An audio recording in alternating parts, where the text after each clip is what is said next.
And unless we concentrate on that area, we can't have this decade ending with lots of successes in our pocket.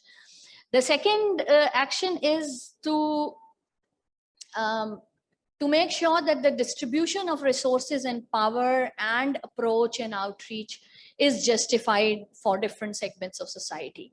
And here is the critical role of government in policy making, in making sure that their frame of work has outreach to everyone. And the third is, again, the proper formal researches around findings that could help every segment of this world, every part of this world, to have a successful healthy age. The last thing I would want to say is that actions required not only for equitable access to healthcare, but also it means working outside the healthcare system to address broader social well-being and development, looking at the social side of a human being. Thank you very much. We'll have more discussion during our interactive question answer session.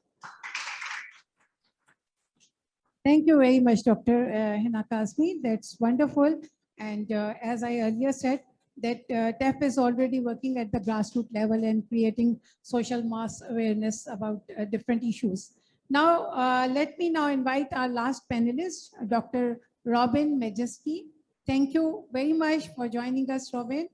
Dr. Majeski holds a PhD in Human Development Education from the University of Maryland, USA. Dr. Shana, that's your university as well. She is the former chair of Maryland Consortium for Gerontology in Higher Education. She worked with older adults as cardiovascular health educator and registered nurse in retirement community and adult daycare settings. She has also served as the academic program director and gerontology and social science in the School of Undergraduate Studies, University of Maryland, and where she has developed award-winning online gerontology programs. Dr. Majeski is currently clinical associate professor and program director for the Undergraduate Management of Aging Services program with the university at the universities at Shady Grove. Over to you, Dr. Robin. Thank you very much.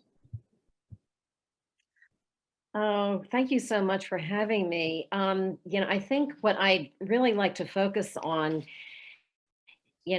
to talk about where we're headed in aging is, of course, the UN Decade of Healthy Aging Goals. And I want to just briefly mention my thoughts about three of them. The first is combating ageism. The second is creating age-friendly environments. And the third is person-centered integrated healthcare. So let's talk about combating ageism. And I think in order to do this, we really need to educate people about the fact that older adults are not a monolithic group. There's a lot of rich diversity among older adults in terms of health statuses, functional, abilities, and even age. Because remember, older adults go from age like 65 into, plus 100, and, we have an increasing number of centenarians. And that we also need to look at stereotypes, about older adults and realize that aging is not necessarily a time of decline, okay? That lifestyle really makes a difference, that older adults can stay healthy and active and engaged, and they often are that way. And that there is rich developmental potential in later life. So the second thing I'd like to mention is creating age-friendly communities. So of course, the foundation of that is to combat ageism. And then also, we need to create more age-friendly communities by bringing stakeholders in a community together. For example, the way the Age-Friendly New York City initiative did, and where they brought stakeholders together, older adults themselves, healthcare providers, political leaders in New York City, people from the transportation center, from the recreation center, and business leaders to assess the age friendliness of New York City and its various neighborhoods, to formulate goals based on that assessment for addressing gaps in age friendliness and to work on alleviating those gaps.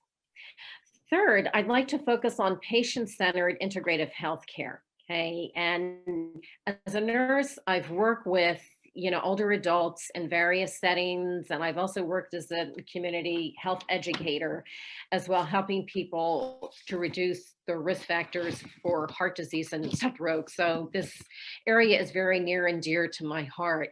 And I certainly think that healthy aging requires a commitment at both the national and local levels to providing a range of healthcare services to older adults. And I think specifically healthcare, it needs to be holistic and culturally sensitive. And with holistic and patient-centered care, it means that it needs to address the physical, the psychosocial, and the spiritual needs of older adults rather than just needs to be more holistic. Also importantly, I think that disease prevention and health promotion is just so critical, and that within that, even more specifically, lifestyle factors with diet and exercise profoundly impact how we age. Okay, because we know that people who eat healthy and who exercise regularly, they tend to be healthier and they tend to be able to delay or prevent chronic disease, disability, and frailty compared with older people who don't, exercise regularly and don't adopt, healthy diet. So diet and exercise are major lifestyle factors which influence aging. And disease prevention and health promotion, with educating people and helping them not just to be educated and knowledgeable about these lifestyle factors, but to actually change their health behaviors with diet and with exercise. Those interventions really need to occur at the individual level, working with individuals at the community level, and also at the society level, say with policies which provide funding for health promotion and health behavior change resources. Last thing I'd like to say too is that in healthcare and in health promotion, we need to bring together the conventional Western allopathic modalities of healthcare with the complementary and alternative, or what are known as CAM modalities of healthcare and whole person health, to treat the whole person and especially to prevent or delay or manage chronic disease. So thank you.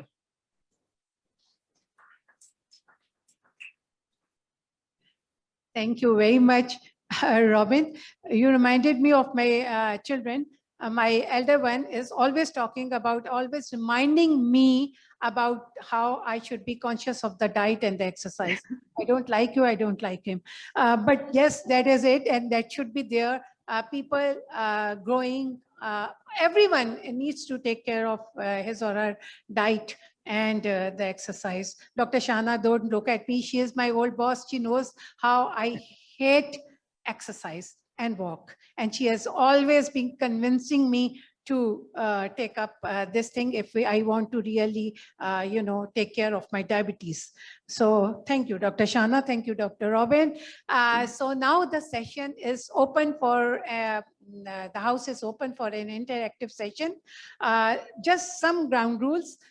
People whosoever wanted, the participants, they can ask their questions, make them brief, very precise, and then also tell us which panelist would you like to answer this question. So let's start the session. Please, over to you, participants. Thank you very much. Quickly, please, if we can move the microphone. Everyone. Just raise your hand so that the facilitators can see who wants to ask. Please, over to Dr. Arif. Thank you very much. Uh, I'd like to, I'm a bit confused about this idea of aging with health. Age is really a number. And as you go along, until some years ago, you would think 60 is an old person. Now you can be 80 and still be active and working and so on and so forth.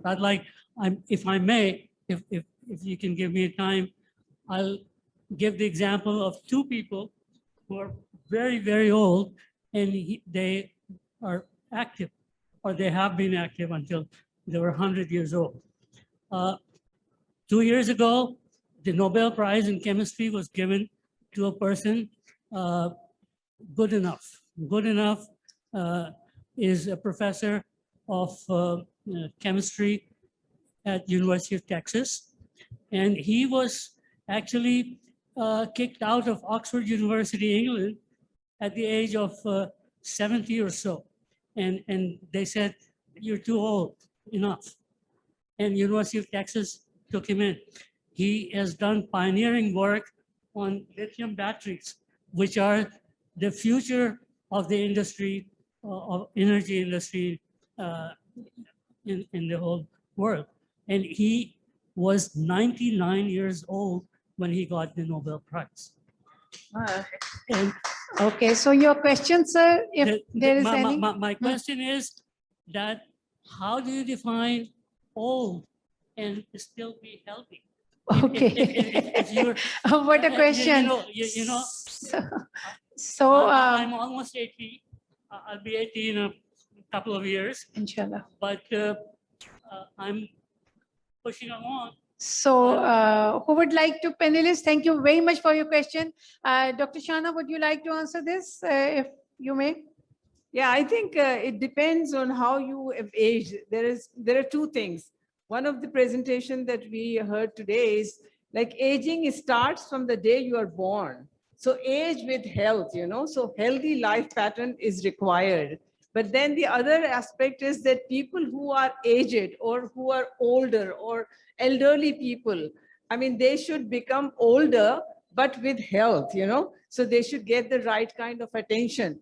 Like I said in my opening remarks, that they are stigmatized. Oh, they're 60 years old. Don't talk to them. People start ignoring them much before that, okay? But then, healthy aging is, it's an integrated thing. The society should accept them, that they're human beings. They're equally as important as the younger ones, okay? So they should get that kind of attention. And of course, the society, the community, the family, and everybody should help them to feel that they are a part of the community. So that is the problem that we all are facing. I mean, I'm talking in terms of Pakistani community. If you go to the United States of America and some of the other advanced countries, there's no question of aging, like Arif just said. 99 years old is getting a Nobel Prize. Would you think in Pakistan somebody will give a Nobel Prize or anything to aged? They're already put into silos. They're not really considered for anything. So what we think in Pakistan, we have to really help this community to integrate with the community, with the society, and give them the equal importance, provide them opportunities